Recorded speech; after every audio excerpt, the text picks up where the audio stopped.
and I'll give you the answer right up front. I think you go over $156. $156 over that. And I'm going to explain to you why. Have you seen the price of silver? Holy cow. It is breaking out.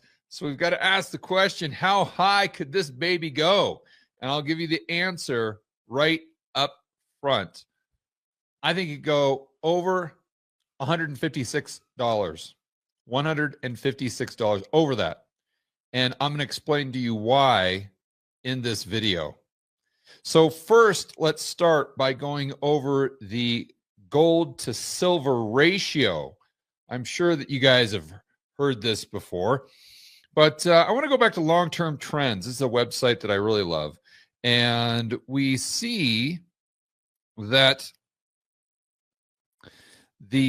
now, so when it was on the gold, or when we were on the gold standard here, and it was basically illegal to own gold, I kind of omit that. So we're going to start here at 71 and then look at what happened right here. This is 1991. I'll bet you this dip right here is when the Hunt brothers tried to corner the market. That would be my guess, or maybe it was right here. So we got to a high of 94 back in 1991. So my guess, and of course I've got charts of gold and silver right here. So 1991. So gold, silver was all the way down to $3.76 roughly.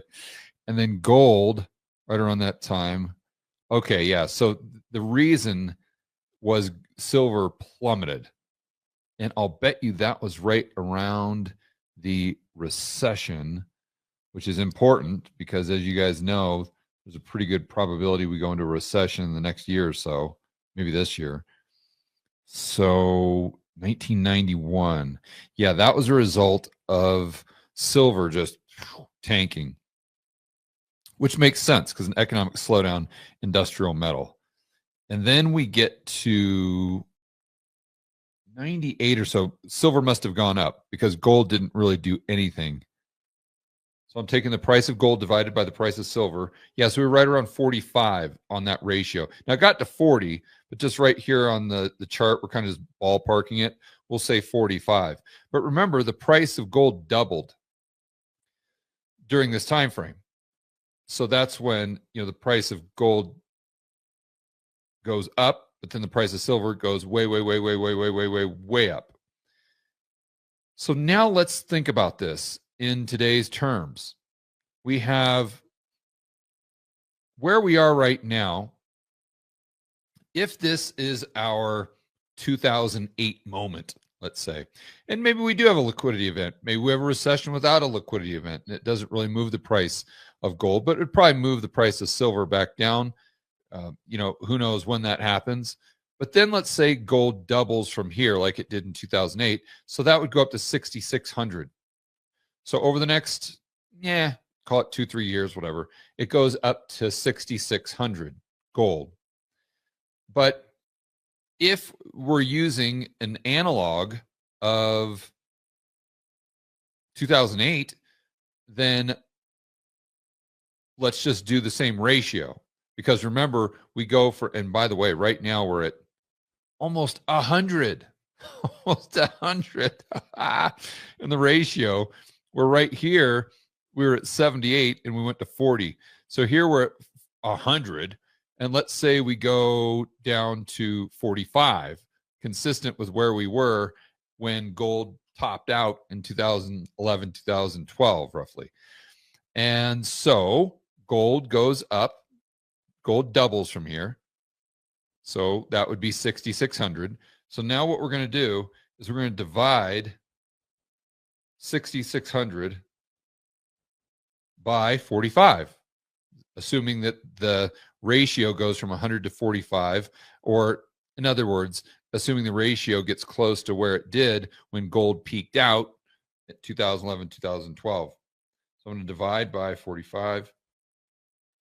And did I say one? I'm sorry. I said 156. I meant 146. Oh, well, still very, very high. But I don't know why I have 156 stuck in my head, but it's 146. So what I'm doing there is I'm taking 6,600 and just simply dividing by 45, what would be the ratio. And that gives us a silver price of just a little over $146. So let's go ahead and divide that by where we are today, call it 36. So that's 4x. Yeah, so basically it would go up 4 times from where we are today, which I think is very reasonable over the next, call it 2 to 3 years, something like that. Now, let's add a little more fuel to the fire. It's not just the fact that, the ratio is all out of whack, because I get these ratios and I understand why they make sense, but it's just like buying something when it's cheap.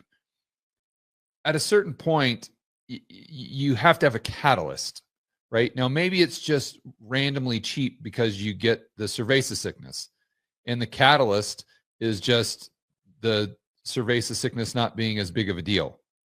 I mean, I'm thinking of oil in April of 2020. That's a great example. You don't really need the catalyst is it just going back to normal as far as the expectations for demand. But there can be other things that are catalysts. But one of the catalysts that I'm noticing here is the chart. Now, I'm no technician, but I'm real good buddies with Patrick Sresnick. He's part of Rebel Capitalist Pro. And one thing he always talks about are these breakouts. And when I go to St. Bart's and hang out with the hedge fund guys, that's another thing they talk about. They talk about resistance levels and support levels. Now, there's something called a cup and handle. And so I'm getting into now why, from a technical standpoint, I think we could have a catalyst that would be a reason why, or another reason above and beyond just the ratio being all out of whack, that we could see this big move in silver relative to the price of gold. And by the way, if you just look at the 1-year chart, I mean, this is great. This is you've got resistance here, you've got resistance here, you got resistance here being tested, and then boom, breaks out. And then today you just get that big move up.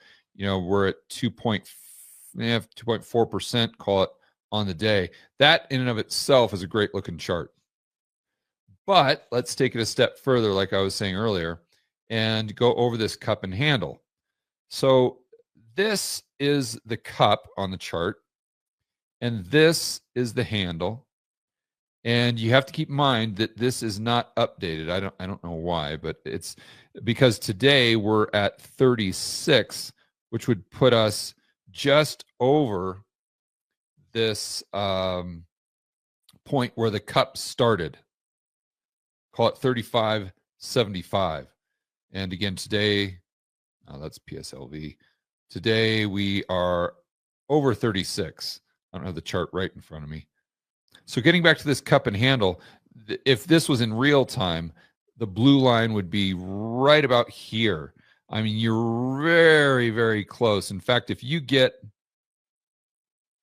where are we here? I'm trying to,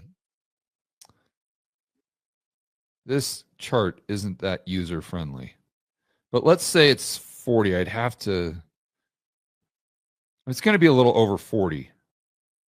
There we go. 41, call it 42. We're at 36 right now or so. If that thing gets over 40, 41, my goodness gracious, that would be one of the best technical charts that you could have. Now, obviously, when you're looking at charts, there's no certainties. It's just a matter of probabilities. But what we're trying to do is we're trying to say, okay, when we look at the probabilities in totality, how are things adding up, right? So just because the gold silver ratio is out of whack, for me, that really wouldn't make me a buyer of silver. Now, this isn't investment advice. You guys do what you want, but I would need more than that. So the point of this video is to say that right now, looking at the charts, there could be more than that. And there could be this catalyst that should make everyone pay attention. And it's definitely getting me to pay attention for sure. So the 1-year chart looks great. Now, if This cup and handle is starting to form. Like I said, if we get over 41, 42 or so, you could be off to the races, where silver explodes just like it did in between 2008, call it, and 2011.